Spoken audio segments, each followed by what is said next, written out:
Welcome to a football show Monday edition. Titans camp is here. I am back in Nashville where it was actually 20 degrees cooler than Dallas, Texas. I could not believe when I got off the plane last week. That is Zach Lyons. I am Braden Gall, and we, of course, are brought to you by our great and amazing sponsors here, Sinkers, Beverages, and the Kingston Group. Now, you might notice a little slightly different setup here, Zach, in the office, because every time I leave town, my wife decides to rearrange the entire house. So she just rearranged the office, but I think it looks okay. So she did good work this time. How are you, sir? Doing good. It was a eventful week in my house. I went to the pool, overcast. It was a great day to go to the neighborhood pool. Overcast, looking good. Then the sun came, and I overestimated how much cloud coverage I would actually have all damn day.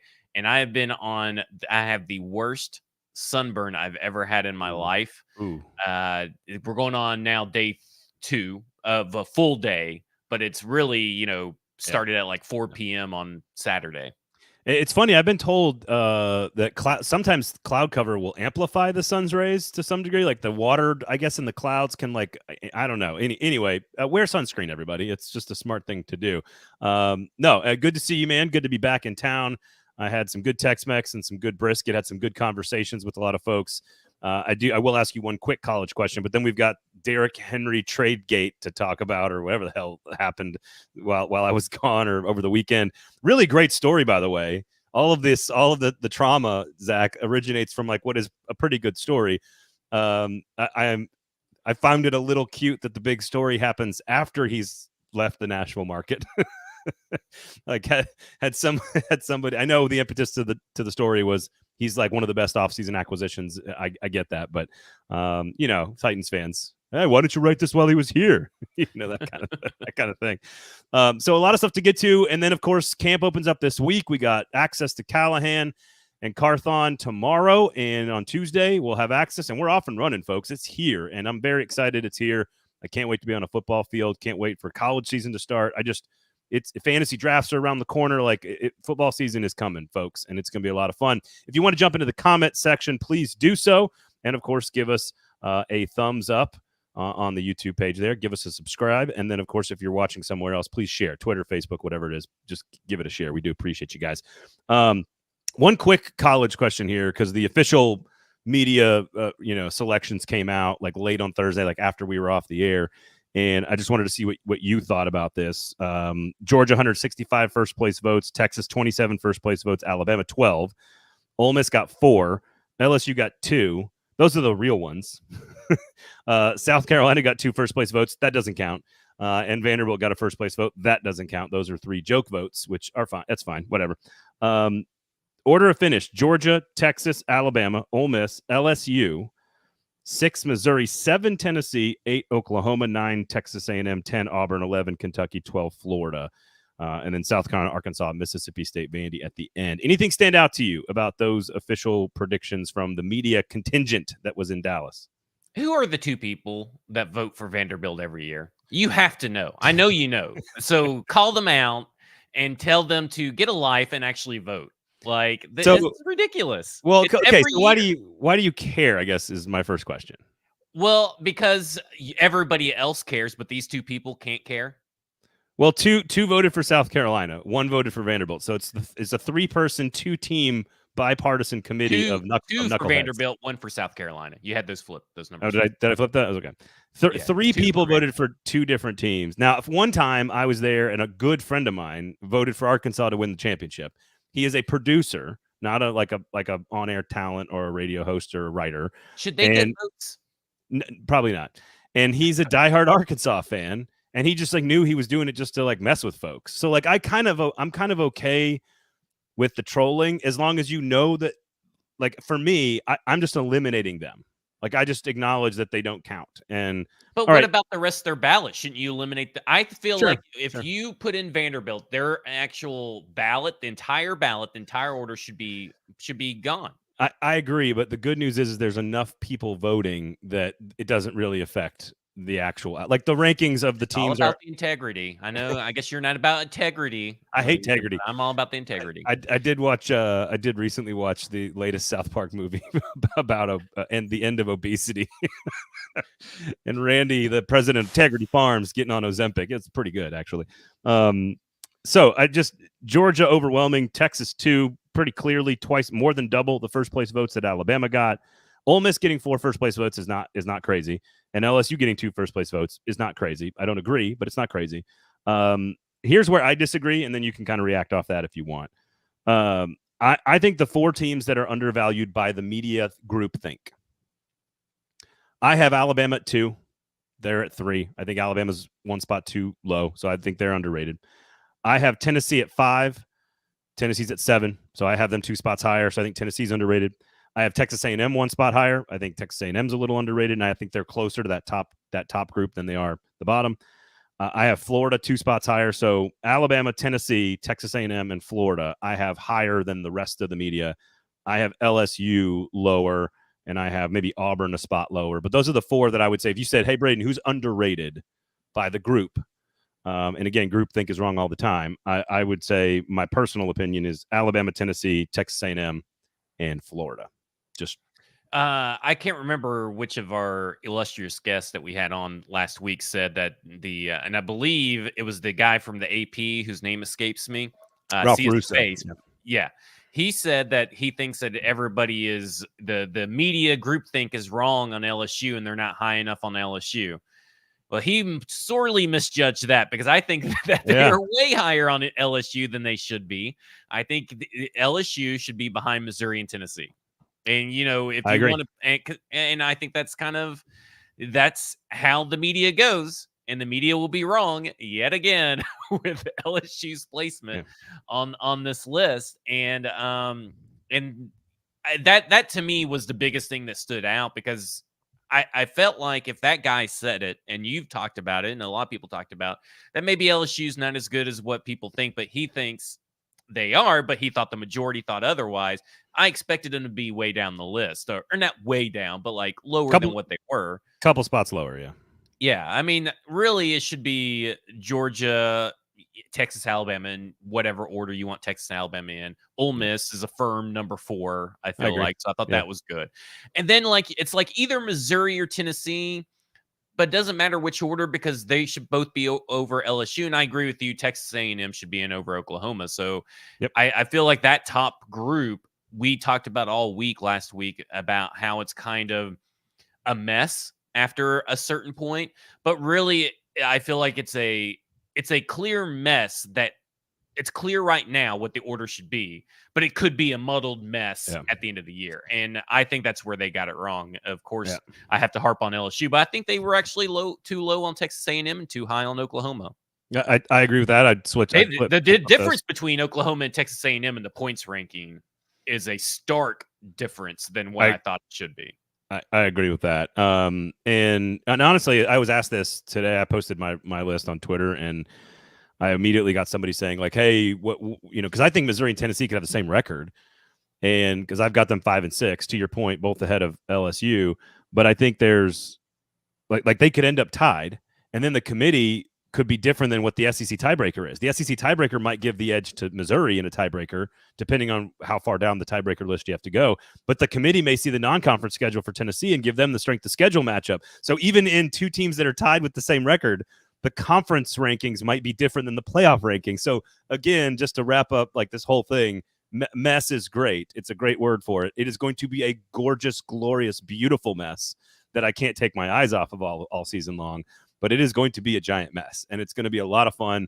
So many teams and games decided by, a drive here, a drive there. It's going to be absolutely it's sort of like the AFC South from a quarterback standpoint. I have no idea what's going to happen, but it's going to be glorious to watch, and it's probably going to be messy. So I can't wait to see it, and it's going to be a lot of fun. So we'll talk a lot of Titans today, but I just wanted to get your thoughts on the official rankings that were released by the media. And yes, Vanderbilt and South Carolina got championship votes as a joke, and that does not count in my book. So yes, those 3 ballots, you could toss those if you want. Sinkers Beverages, buildkg.com for Kingston Group. If you would like to search Uber Eats and have the booze delivered directly to your house, My wife's birthday is this week. Happy birthday. I know she's not listening, but happy birthday. And we were hanging out over the weekend, and we like had no vodka, no gin, no champagne left. And I was like, well, I can't go. And she goes, but I would like a French 75, honey. And I said, I got just the idea. Popped open the app, searched Uber Eats, had Sinkers Beverages deliver me the booze I needed to keep the party going. So it was perfect. It was perfect. Liquor Store of the Year 3 years in a row. Sign up for the in-crowd. Bluegrass Beverages up in Hendersonville. Make sure you sign up for the B.O.B. They're the best of Bluegrass. They will take care of you, I promise. They're great. And, of course, BuildKG.com. Kingston Group, Nashville's locally owned custom home and remodeling firm. Don't make any big decisions about your house before you talk to the great people at the Kingston Group. So I do think there's an interesting conversation, Zach, about our fandom and players and sort of the way we tie ourselves to fans and to players and our childhoods and adulthoods. And I think there's some interesting stuff to get into. We also have camp again, starting on practice will be on Wednesday, and we've got Callahan and company talking tomorrow. So some official stuff gets started on Tuesday. But obviously the top story in Titans land and on Titans Twitter, of course, amongst Titans fans is this potential trade that the Tennessee Titans essentially said no to, that the framework of a deal, if you don't know the story as of today, which again is a couple of days old now, Rand Carthon and the Baltimore Ravens had agreed in principle to terms to a deal to trade Derrick Henry at the trade deadline last year for a 4th-round pick that with production and some elevators would move up to a 3rd-round pick. You did a great job laying out in stackingtheinbox.com some of the details of that, where it could have been basically 3.93 is your estimate on 3rd pick, 93rd well, that's pick where overall. the Ravens ended up. I mean, it could be worse. I mean, technically like 3.94, 3.95 because maybe they win a game or whatever. So, and Paul jumps in and says this root for players versus root for teams is very generational. I think the older you are, the more it. I'd be curious, Paul, because I know you have and you can finish up your comment there. Paul's got very strong baseball fandom ties to certain particular Yankees, and I'd like to know if that's what you're referring to, Paul, is sort of like the generational stuff there. The younger you are, the more it's about players. I think that's true with the players too, actually. So we'll get to that a little bit later on, because I had a very similar experience in my sort of childhood growing up with Brett Favre leaving, and now I have a very different experience with Aaron Rodgers leaving. Can I say something? They're very different. I remember Brett Favre leaving when I was in college. Did you time travel at some point? Because you keep saying childhood. Well, and I know you're older than me, so I didn't know what happened there. No, the vast majority of his career and success as a Packers quarterback took place before I graduated college, and really took place before I graduated high school. 1992 to 2000 was like my formative years. That was when he won MVPs and they won a Super Bowl. I was in middle school and high school. So Favre is tied to my childhood. Rodgers is tied to my sort of young adult, sort of becoming a father and, getting married and sort of middle-agedness. But there's just some differences between how those situations ended and frankly, my own perspective of football players and those two individuals. Again, we'll get to all of that in a second. I think your basic point of your piece, and everybody go read it, and Paul actually has some news on this as well as it pertains to the one line that stood out to me that I think was the lead of your story as well, which is what I wrote down before I read your story. The others in the Titans hierarchy were not on board, is the quote in the story about the trade. There's a lot of different ways to look at this. And one way is to evaluate Carthon getting a deal in place. One way is to evaluate the hierarchy, whatever that means. We'll discuss that in a second on what that means in terms of the decision they ultimately made. The value of what could have hindsight and what could have happened with the team or what didn't happen with the team. And some things that I think, Zach, that you point out in your story, some assumptions that are just sort of incorrect about how maybe fans are going about looking at this.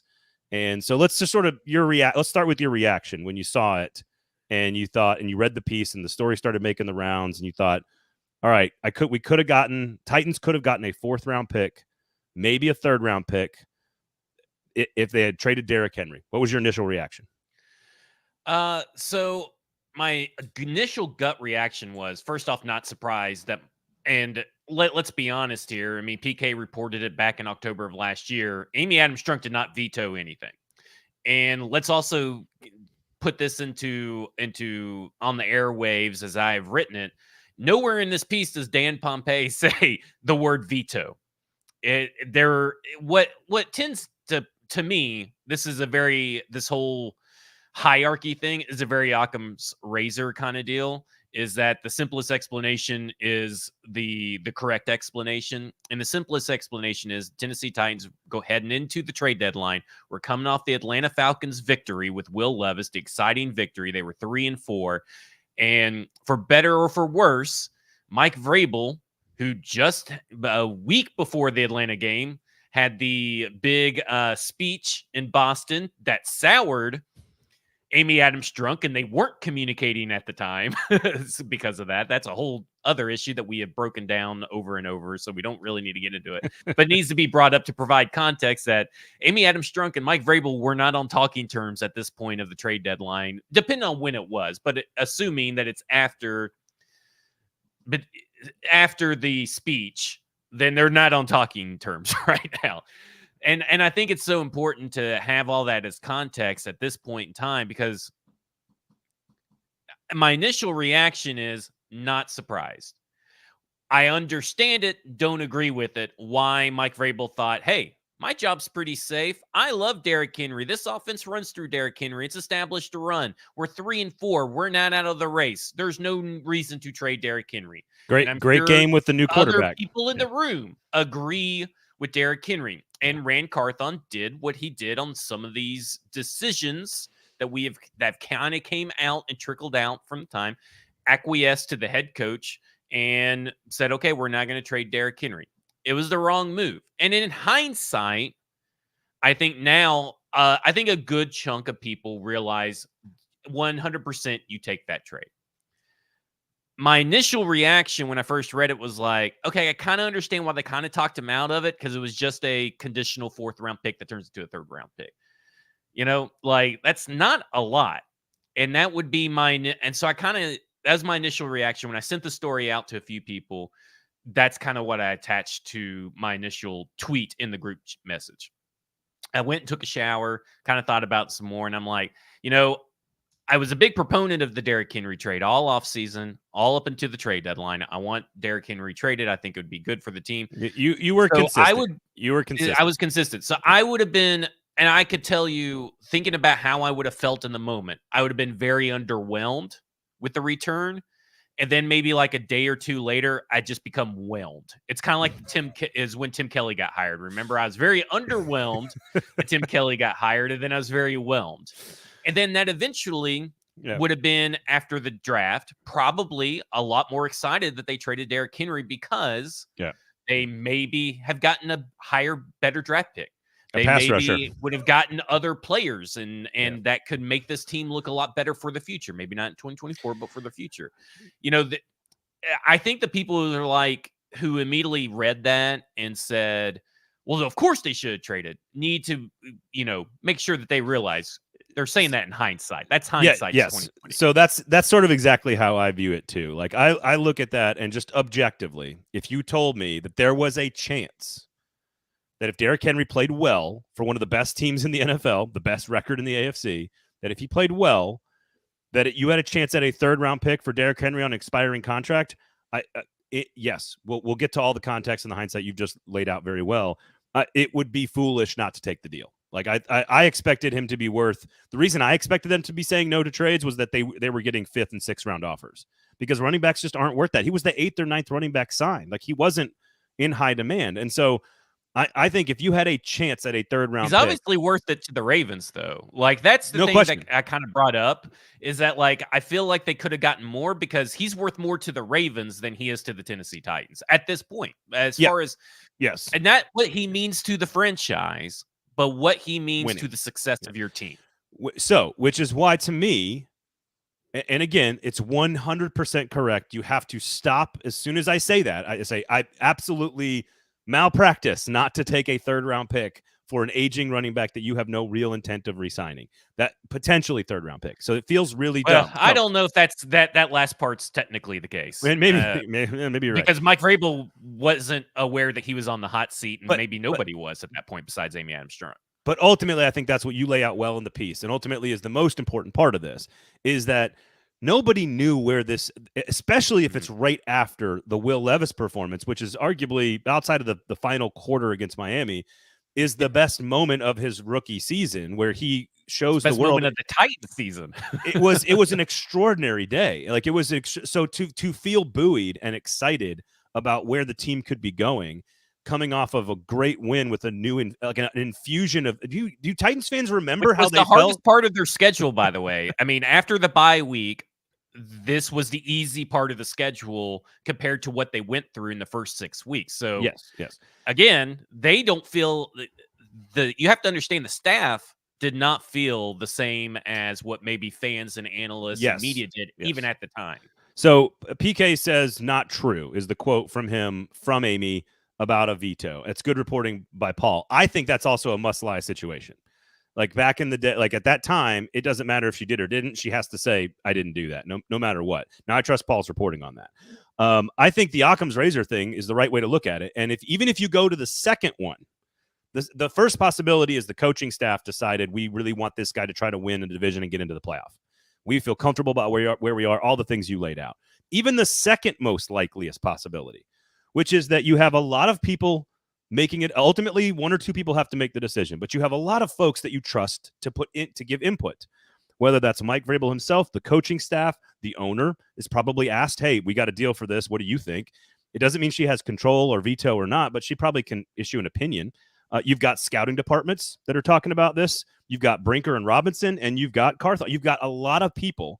What probably happened in my Occam's razor version of this is that they all sort of were talking about this and having hey, what do you think about this? And the vast majority of folks, of which Vrabel is the most important and has the most power, they probably just decided, like, no, let's see what happens. Let's ride it out. We got a chance to make the playoffs. Let's keep the franchise running back here. At a 4th round pick might be risky. Like, that's just so much more likely than anything that people are talking about on Twitter. So that's I don't think that Amy Adams Strunk came down from the heavens with waved her hand and said veto because of the fans. The fans need to see Derrick Henry in meaningless games throughout the whole entire year to fill the seats with Titans fans. That never fucking happened, by the way. Carthon did all money is green. It doesn't matter if it comes from the Titans fans in a losing season. Yeah, Carthon did his job by putting a deal in place. Everyone else in the organization probably did their job by weighing in on that decision. And then ultimately somebody made a decision, and that's it. That's how every decision, like, that's how things work in life. So I don't think it's, so Paul says, Kenneth Wasserman, convince Amy, maybe. I think Mike expected to be back and wanted a trade of everyone. Yeah. I mean, look, again, yes. I think Occam's razor is the right way to look at this. It's just a fascinating story in general to get this kind of detail, because you do have, like, you can evaluate Rand Carthon on acquiring what I would call a very good deal. Like, knowing where the leverage is, which is Baltimore, right? That's where you're going to get the best deal. And then working a little bit, hey, they only want to give you a 4th, but if he works out for us, we'll give you a 3rd. That's Carthon doing his job to get the best possible deal, I think, that they could have ever gotten for Derrick Henry. And so you can evaluate Carthon a little bit in this and say that was pretty solid work by him. And then you can kind of look on the other side, to your point, and say, well, maybe they didn't make the right decision. I understand why they didn't make that decision. But as a group, whoever's fault it was, they chose not to do it. And that was a mistake in hindsight. So I think that's the way to look at it. He wanted to be traded too, right? The team that he wanted to play with, and ultimately that's also a little bit of hindsight too, because you don't know if maybe Dallas would have came into the picture at some point in free agency, but they just chose not to participate in free agency. But like, at the end of the day, he went to the team that you had a trade offer on, and you could have got a third. You would have likely got a 3rd round pick, because let's be honest, they would have ran the ball. They love running the ball. They would have made the postseason. And outside of him getting injured, there's no way that he probably wouldn't have hit the milestones that were in there, which probably are games played or snaps, percentage of snaps, making the playoffs, and or yardage total. That's usually one of the 3 things in one of these scenarios. And they're thinking, we're going to the playoffs, and we think that Lamar Jackson and Derrick Henry will get us further into the run. So I kind of think it'll be postseason berth kind of deal. But at the end of the day, it's just, I look at it and I go, you know, I I think Joe said it this morning, and I believe I bookmarked it, so I could bring it up. So let me pull that up because I forgot to do that. But He said this on the radio this morning. Joe Rexford said, "If the Titans aren't in the playoffs and the Ravens are 13-4 and right in it, aren't you rooting for Derrick Henry to get a ring?" And to that, I give a resounding no. okay, we'll get to I that. will Well, hang root on, for we'll get to yeah. that. Oh, We'll get well, to that. what else did you want to get to? So I did have dinner with somebody who has worked very, very closely with Mike Vrabel for a very long time, and this person has won multiple Super Bowls at multiple organizations in the NFL. He's worked at a lot of different places, and I can't. There's some like hilarity in there that I'd love to give out. Maybe on the Stack in the Inbox group chat or something. I'll give out some specifics that I'm not sure I'm at liberty to share. But there's some generalizations about Mike Vrabel that I think maybe loosely could apply to this. Like Mike Vrabel is incredibly, to this day, still incredibly well respected by NFL people, front offices, coaching staff members, and a lot of players. Like whether we disagree with that or agree with that, whether like I don't think there's any reason to renegotiate or relitigate any of the things that happened here. He is just extremely well respected on a coaching development individual teacher standpoint from a very young age in coaching. It's why he had such a fast rise, is that everyone sort of saw it coming and was like, this guy's going to be great at this, and has, did a lot of great things for the Titans and then did some not so great things. And so now he's working somewhere else. One of the things that I thought of after having that conversation and then this story breaking like a couple days later was that I don't like, there's a lot of people that could have been in that room that had a lot of respect for Vrabel, that would have listened to what he was saying at that time. And that because he's got such good relationships with so many folks, maybe it's even like the Brinkers and Robinsons of the world. I don't know. But like, I just think that there is such a high level of value in what he says to folks behind closed doors, not facing the public because he's a different person. but there's such a high, like this guy was still speaking right now, like he's going to be a head coach in the next few years and blah, blah, blah, like all the same stuff. I don't know if he's right or not. I don't really frankly care. Hey, I mean, he'll get the Ohio State job next year. When they lose to Michigan for a fourth straight year. Or maybe Chip Kelly and Mike Vrabel together. God, talk about a grumpy press conference. Holy cow. But it's just like every step as a drafted player, as a veteran that was traded for, as an assistant coach, people listen when he talks. And I think that there's a good chance that this deal was placed on the table by Carthon saying, hey guys, what do you think? This is what we got. And whoever's in that room having a conversation, the guy who's going to get listened to the most is Vrabel, because Amy Adams Strunk doesn't have that kind of football knowledge. It's not what she's supposed to have. Right.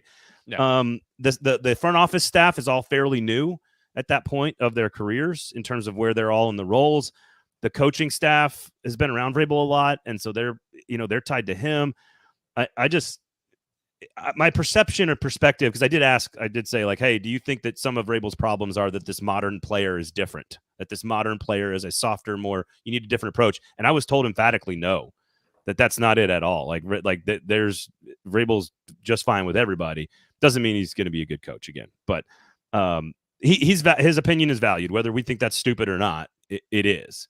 And that's what I think took place. I don't think that in theory that his opinion being valued is stupid.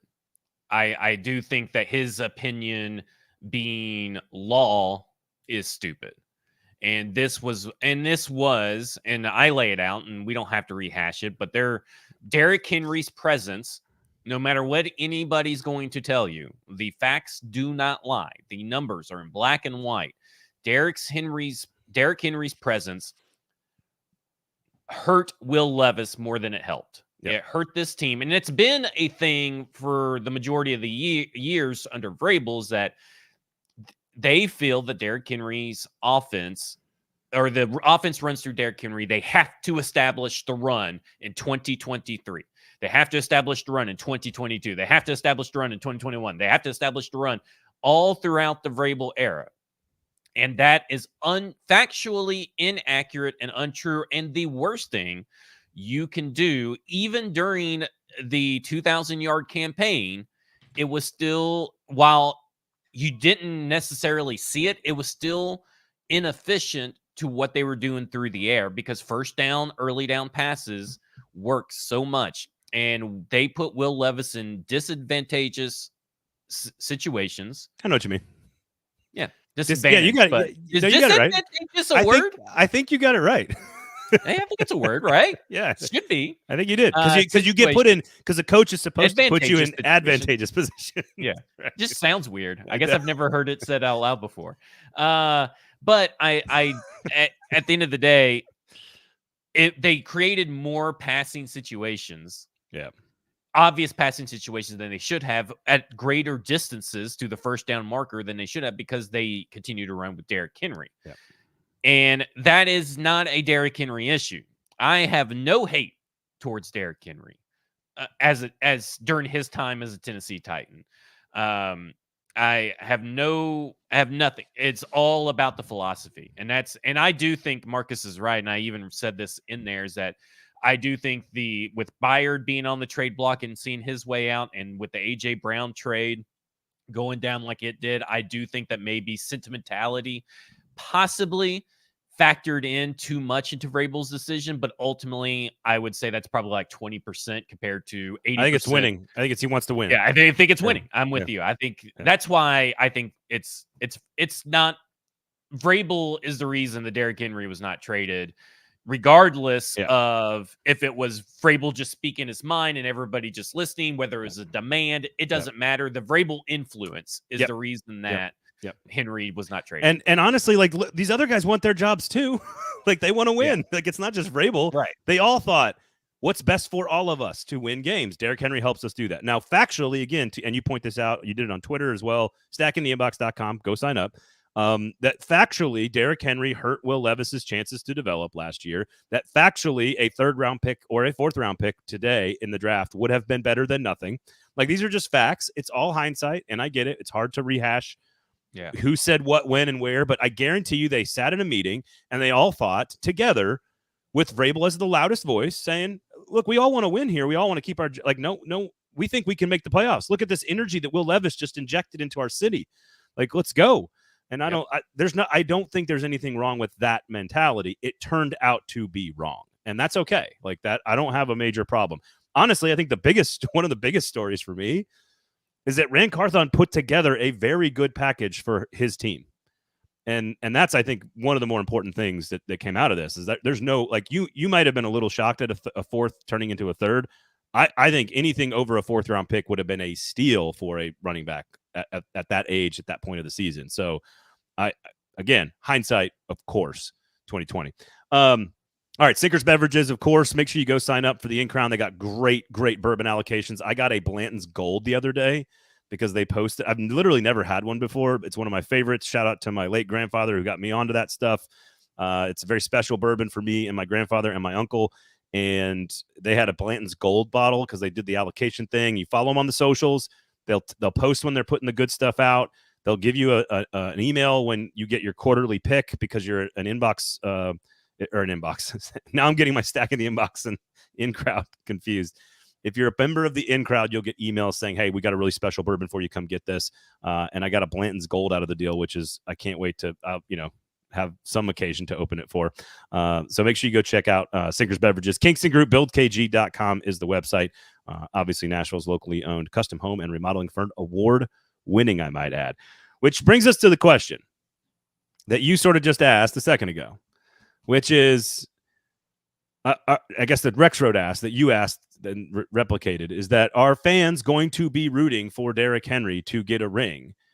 And again, I had a very different or similar situation growing up as a Packers fan with Brett Favre leaving in sort of unceremonious circumstances to go to a division rival who then ended up, and I didn't hate, maybe that shaded my view of Bountygate because it was Brett Favre taking the beating and the Vikings are the ones who lost. But going and taking an arch rival to an NFC Championship game was a pretty big deal back in that year. I think it was 2008, or 9 maybe, with the Saints won the Super Bowl.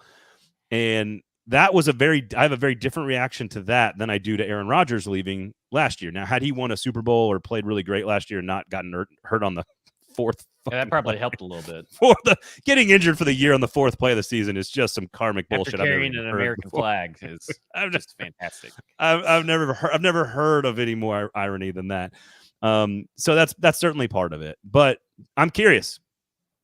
Why would Titans say, why do you say no if Derrick Henry's on is it because you hate the Ravens that much? Or what if the Titans are completely out of it? It's just the Ravens based hate? Doesn't matter. I don't want the Ravens to win a Super Bowl. Ever.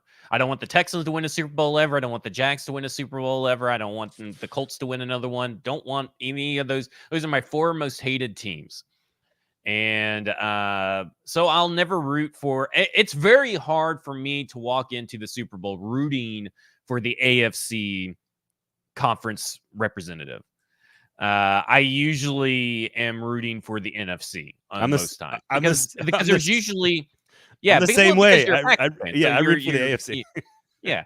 So it's very hard for me to root for, and it has nothing to do with Derrick Henry. But I just find that what people say is it's irrational, and I understand it because that's just how fans are. Fans are short for fanatic, obviously. So it doesn't really bother me if someone were to say, it's not going to make me angry, or I'm not going to call them less a Titans fan. I'm going to judge them. But I don't think that they're any less than Titans fan. I just think that I think there is a generational divide with what PK said, but also the Ravens just came into your house, whooped your ass, and stomped on your logo in the playoffs. And that doesn't make you mad at all.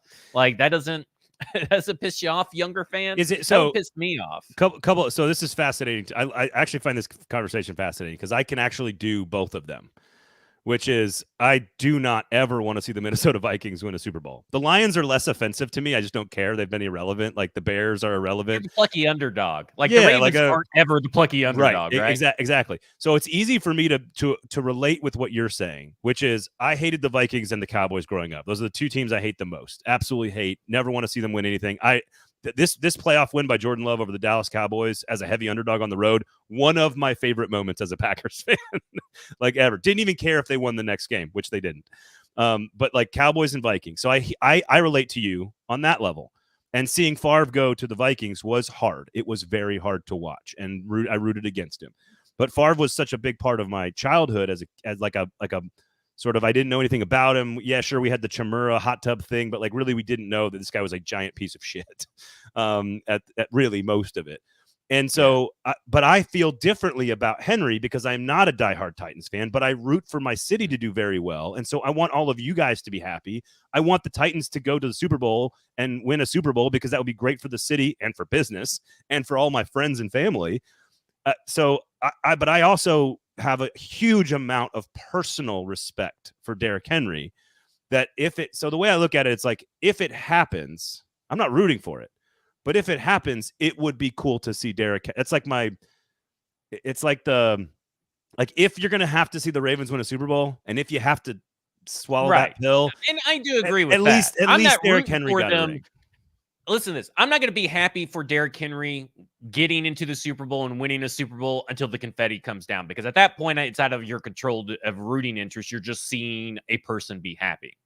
Like that, but I'm not going to root for it the whole way through the playoffs. I'm not going to root for it during the game. I'm going to hope that, he's getting 2.8 yards per carry and all this stuff. Like I am rooting for all that, because at the end of the day, the people there are like, well, I want him to get 2,500 yards, rushing yards, but Ravens to go 0-17. Well, that's, first off, so highly unlikely that those two things coincide. It's ridiculous. But also, why do you want Derrick Henry to have his best statistical season for another team that is more well-respected and well-regarded in the NFL than you are?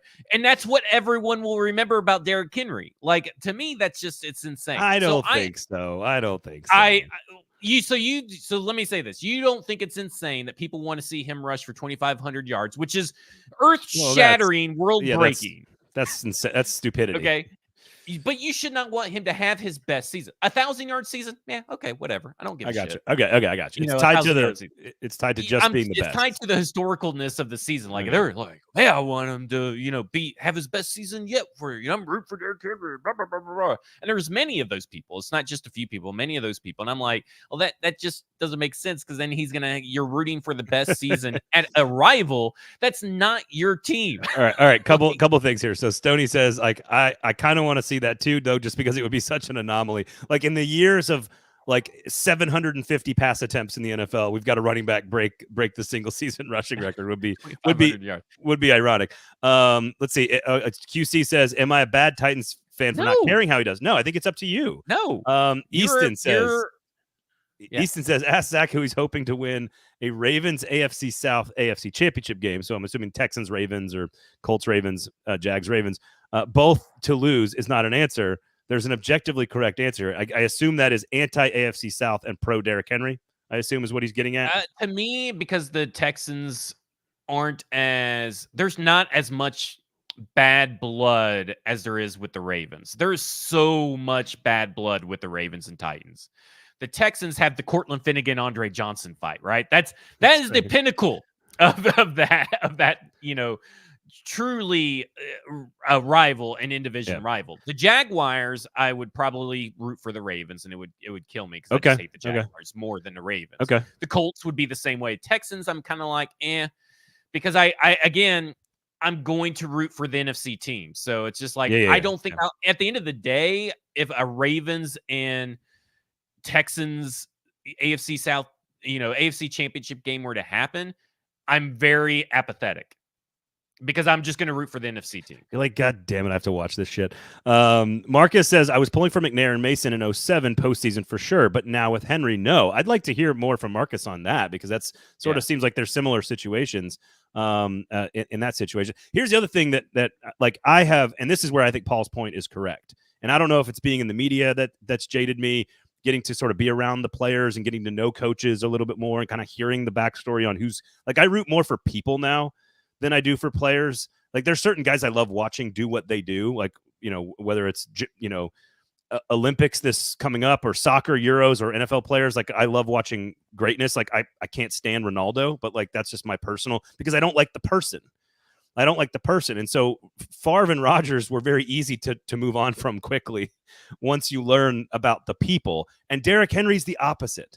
So it's so hard to just ignore the person that Derrick Henry is. And the thing, and you mentioned it in your story, like, I'm still going to donate to his charities. And like, you can root against the player and still love the person.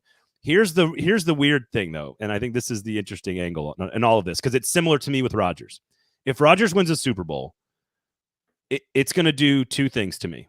It'll piss me off because he won a Super Bowl somewhere else, but it'll make my case that I think he's on the top tier of greatest quarterbacks of all time. That I think he belongs on the same level of, like, whoever you think is on that top tier. If it's Brady and Manning and Elway and Rodgers, fine. I don't care whoever you think's on that top tier. I think if he wins a second Super Bowl, it puts him on that tier. Same thing with Derrick Henry. If they go win a Super Bowl and he has, like, let's say 1,200 yards or 1,400 yards, like a good season, and he's a good running back for another year or two, and they win something of value, even just getting to the Super Bowl, it will cement him as one of the best, if not the best, running back of our era, and he will be a Hall of Famer almost surefire. And so there's a balance. And there I get between why those two. that's why he chose the Ravens, by the way. I think everybody's kind of understanding that's why he wanted to go to the Ravens, why he chose the Ravens. And I do not fault him for that. I don't fault him for going to the Ravens to try to win a Super Bowl, to cement his NFL legacy. His Titans legacy is written in stone. It's unchanged. Yeah. And now it's time for him to cement his NFL legacy. And so I don't fault him for that. Yeah. Easton brings up a point, and maybe this is where his youth comes into play. I don't know. But I think he forgets that the Tennessee Titans and Baltimore Ravens were in the AFC Central together. And again, that's maybe part of the generational divide that PK is talking about, is that the Ravens and Tennessee Titans have hated themselves for way longer than even the Texans have been a franchise. So we have to understand that again. I'm listen. This Jaguars, is Marcus's point. Yeah. There's more bad blood between the Ravens and Titans today than there was in 06 and 07. It hadn't built up over years at that point. Ooh, yeah. Although I don't know. There was a lot of bad blood in those Eddie George, Ray Lewis games, and then Chris Johnson's ankle getting twisted up in that game, and then the stomping of the logos these last 2 playoff appearances that they faced each other. I mean, there's a lot of hate between the Ravens. There's just more hate between the Ravens and Texans, and the Ravens are the only team I'll probably would put over the Texans are the only team that put the Ravens over in what I personally hate. Yeah. I'm not going to tell anybody else how they should hate or anything like that. But that, to me, freedom of hate. The Ravens are third. And in fact, I just hate the Ravens. So, but I hate the Colts and the Jags more. I think Marcus's point is that they have 2 more chapters of the story recently, right? You go to Baltimore and you win with the Derrick Henry, Earl Thomas stiff arm, and like you knock the number 1 seed out and you make them look bad, and you end up in the AFC Championship game. You end Tom Brady's Patriots career. Like there's a whole nother chapter to only then come back the next year and get beat at home. Like there's 2 more very big chapters that have been added to it that I think are very recent and very fresh in people's minds. Oh, by the way, they were the 1 seed last year. Like they're the team that everyone is gunning to stop. Like that's where we're at, and they got better with Derrick Henry. So there's that. They did. Hey, and oh, by the way, the Titans went and stole a really good defensive coach, right? Like there's even more. Right. If Denard Wilson turns into a rock star, which you and I think he's got a very good chance to do, there's another layer to all of this with him and him becoming they went and got him, and now the Titans defense is fixed because of a Raven. That's, you know what I mean? Even though he's got other places, I know. I just, so I think it's interesting. And I don't think to your point, there's not a right way to do it. I think it is player by player now for me as I've gotten older. Like there's certain players on my favorite teams. Like when I was a kid, if you would have told me that like one of my favorite New York Mets was to be traded, like if David Wright got traded in the middle of his career as a New York Met, I would have been furious. They're talking about trading Pete Alonso. You know what I mean? That was a thing that they were talking about, and like it doesn't affect me now because it's more like players they change more. College football with NIL, they change teams more. People are more focused on the personalities of the players more, which is all a good thing. I think there's less loyalty than people realize, and these players are not loyal at all. Like college athletes, pro athletes, they are not loyal. They shouldn't be. They're looking out for themselves. The worst thing that could happen for me is a Ravens-Eagles Super Bowl. That would be the worst thing that I think that could happen for me. Just because of AJ? I just don't like the Eagles. I have a lot of friends from Memphis that grew up in Philadelphia, then moved to Memphis, and they are such annoying fans. And I hate Eagles fans. All right, here's what I want. I hate the Ravens. I'd have to root for the Eagles. Here's what I want in the comments, and I might put this on Twitter just to see what people say. This is a great question. What would be the worst possible Super Bowl matchup that you would hate the most? And for me, it is Cowboys versus somebody. And I don't know who it would be in the AFC, so I have to think about it for a second. But it's definitely the Dallas Cowboys versus X. Yeah, the Packers Oh my blood God. runs through. Hey, they're not in your division, so I guess you can't hate them. No, but it's the same thing that the Ravens Titans thing. The way the Ravens Titans was built, yes, it was some divisional stuff, but it's playoff games. You have to build this stuff in playoff games. And I was in 6th grade, 7th grade, and 8th grade when the Packers lost 3 straight times. I was living in Texas, and the Packers lost 3 straight times on the road to the Dallas Cowboys in the playoffs, and they went on to win it, I think, 2 of those Super Bowls. And the first time that game happened in Lambeau Field was 1996 when I was a freshman in Austin, Texas, and the Packers won it because they finally got the game at home, and they go on to win the Super Bowl. And I walked into school with a Favre jersey on, chest puffed out as big as possible because all my buddies have been giving me shit for 3 straight years. And so Dallas is just absolutely number one. The Cowboys are number one. You want to know what the Cowboys Chiefs the regular season record for the Tennessee Titans and versus the Baltimore Ravens are 11-11. Yes, that's great. So 11 wins. It's great. And they're 3-2 in the playoffs in favor of the Baltimore Ravens. They're 3-2. So that's a big, good rivalry to have, in my opinion. And having like weird shit like an 11 sack game. Yeah. Oh God. Yeah. That was sit through that game and tell me you don't hate the fucking Ravens. Like I sat through that whole entire game and it was raining. Yep. And then there was 11, all those sacks. It was fucking miserable. And I fucking hate the Ravens. I hate the Ravens more than the Texans. And it's just because I'm an older fan. And It's fine. I'm a generational hater combined onto that. I don't let things go. I'm a generational hater. Some people just aren't built like me, not like us. No, and what's funny is I think both Eli Manning's Giants Super Bowls happened in like frigid temperatures, NFC Championship games in Lambeau. I'm pretty sure Favre lost. It was it 04 and 07, I think, or was it 7 and 11? No, it was Favre in 07 and then Rodgers in 11, where the Giants went on to win the Super Bowl, and both times it was like 4 degrees in Lambeau, and we lost both of those games. And like the Giants were always like I hate Tom Coughlin.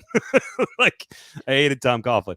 But you have to like it. Those weird moments have to happen. Also, like I was talking to this guy who again was around in the '90s, working for one of these teams, one of his first jobs. And do you remember you may be too young for this? I don't know. Do you remember the Antonio Freeman catch on Monday night against the Vikings where he like bobbles it off his shoulder and Al Michaels says he did what?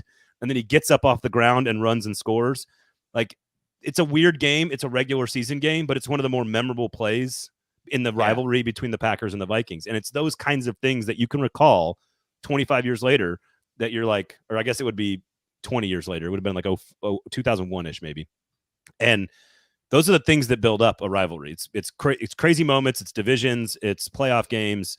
But at the end of the day, like if Aaron Rodgers wins a Super Bowl or Derrick Henry wins a Super Bowl, I might not be rooting for it, but like that's the silver lining. Like, oh, well, Derrick Henry got a ring and now he's one of the GOATs.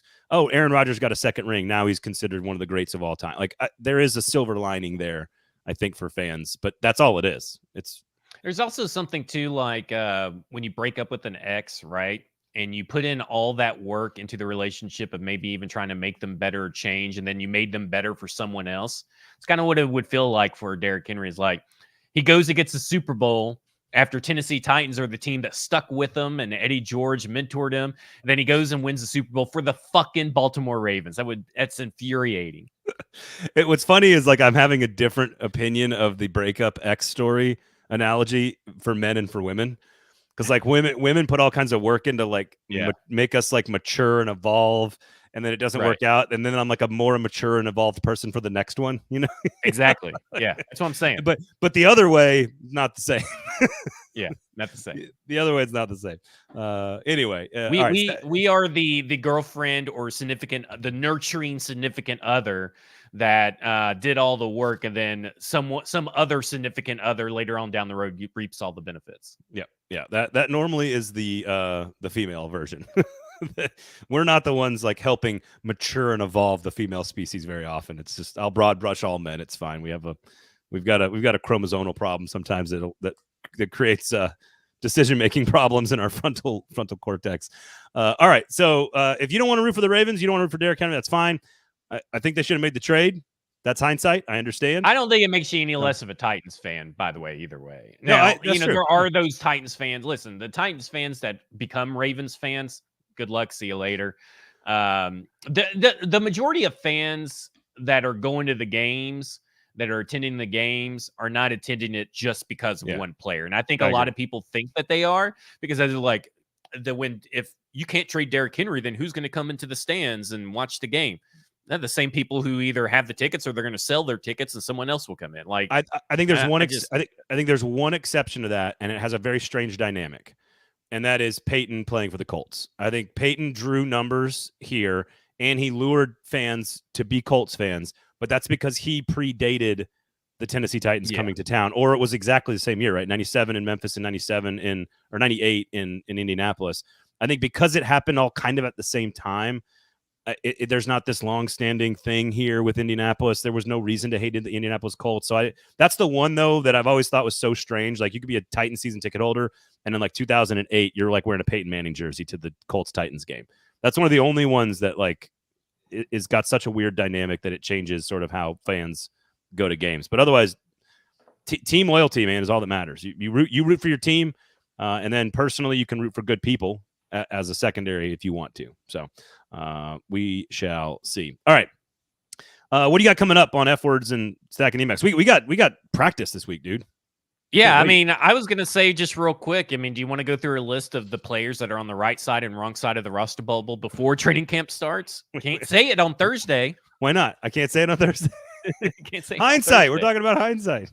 Yeah, just All real right, quick. I could. who do you think's on? Who do you think's on? I want to know who's on the right side because I think there's a lot of guys on the wrong side. Okay, yeah. I would agree. My list is definitely longer for the wrong side. John Ojukwu, Traylon Burks, Tommy Rush, Trey Avery, and Hassan Haskins are the names that popped up in my head that are on the right side of the roster bubble heading into training camp. Doesn't mean that they stay on the roster and things could change, but I think they're on the right side of the roster bubble. Okay, go through that list one more time. John Ojukwu, Traylon Burks, Thomas Rush, Trey Avery, and Hassan Haskins. Ooh, okay. I think Burks is guaranteed to be on the roster. Yeah, I do too. But there are some people that still don't think that. I think if I'm ranking like percentage thought of still making the team, I think I would go Haskins, Avery, Ojukwu, Rush in that order. I think. I could probably be on board with that. A lot of people think that Trey Avery's not going to make this roster, and I question their outlook on the depth of the cornerback position because Trey Avery is definitely the 5th best cornerback on their team. I agree, and I think Haskins is clearly the number 3 running back. I think so. For now, I think things could change fairly easily, but I do think Hassan Haskins has the leg up in multiple ways on this team. But the more interesting 2 names, in my opinion, are Ojukwu and Rush. Because if they like Ojukwu as much as they showed us that they liked him in the summer workouts and stuff, and even last year, frankly, then there's some intrigue there. And I know Stoney's starting up the engine right now. But Thomas Rush is one that I thought was significantly improved all summer. He was one of the guys that stood out to me. Folks on the sideline noticed, media and team. And He's got the nickname, the Jack Dr. Gibby. You got Tommy. I don't know. So they're more interesting to me because a quality you discover and develop a quality depth piece at offensive tackle or defensive end, and that could change the dynamic of the roster, even if they're just a quality depth piece. So I think those are. I think third running back. What is a third running back? I'm not trying to diminish Hassan Haskins' value here, but 5th corner. Okay, fine. But I think Rush and Ojukwu are the more interesting ones. But I think 3 out of those 5 make it. I think that's what I would say. And I would say the other 2 probably have a good shot at it too. Yeah. I do think Ojukwu has a really good shot to stick on the roster, regardless of unless NPF comes in and then Duncan comes in right behind him and they just blow it up and go crazy. Because I think that Jalen Duncan is on the wrong side of the roster bubble. Okay. And then I would go Jalen Duncan, Kyle Phillips, Malik Willis, your boy, Caleb Murphy. And then I have both McClendon and Bohanna because they're practically the same person. Chance Campbell, Eric Garrer, Caleb Farley, Julius Chestnut, and all tight ends not named Nick Vannett. And obviously Josh Wiley and Chig, but all tight ends that are after Nick Vannett on the depth chart. Yeah, I think the only one. I think Phillips and Farley are and maybe Duncan. Those might be the 3 that I'll be watching closely. I think the other ones are longer shots, if that makes sense. Chestnut, although they, the previous staff liked him, but who knows? Murphy, Willis, TK, I know. Garrer, no. I think Farley's fascinating because of the Adams signing. And I'm fascinated to see, do they think Farley is this moldable thing that they can turn into a versatile piece? Or is that why they went and signed Adams? I don't think Adams and Caleb Farley play the same position. No, but I don't think they use Caleb Farley in the way I don't find the relation that you see. Okay, I think Farley's a safety in the NFL if he makes it at all. Yeah, but I mean, they didn't. Did they play him at any point through OTAs or minicamp? Of course, I guess he didn't even really practice, did he? So I guess we have to see. Oh, so maybe I see what you're saying now. Maybe it's not Matt Jackson, Shaheem Carter, and Mike Brown. It's really Caleb Farley. I fourth safety. I don't know this for sure, so I don't want to go full Zach Lyons here, but I'm pretty positive. I'm pretty positive that like in the first 2 weeks of practice, I said Elijah Molden is going to be a safety. I'm pretty sure I said that like when he was a rookie nickel corner. I was like, this dude is built like a safety, plays the game like a safety, sees the game like a safety, talks about the game like a safety, and has the skill set of a very solid safety. And while Farley is a different type of player than Molden, I could see, because they would be blended well together, where Molden can roll up and play against the run and Farley can play high point and sort of roam. I think there's some opportunity for Farley to make himself valuable, because that's the name of the game. If you're on this bubble we're talking about and you're on the line, either on the good side or the bad side, what you have to do to the coaching staff is make yourself as valuable as possible. That's it. And if that means playing another position, if that means playing multiple positions, if that means playing special teams, you got to show people that you are valuable. So that's where I'm at with I think Farley is fascinating to me. I'm fascinated by seeing what his camp looks like. And I would agree with you. Farley, Duncan, and Phillips are the top of the list of guys that could make it, while, Ojukwu and Rush are at the bottom of their list of guys that may not make it. Any news? You know what I'm saying? Yeah, I agree with you. Any news you expect on Tuesday? Any interesting stuff from the power structure? Should I? No, I'm just asking. No, okay. I do wonder how the question. I'm sure it will be handled poorly, but I can't wait to hear who asks and what the answer is about the whole Derrick Henry. What really went down? Why didn't the trade go through with Derrick Henry? I will say, I assume that the Titans have good communication people. I know them all. They're all pretty good, but Rand's going to need to have something prepared for that one. Yeah.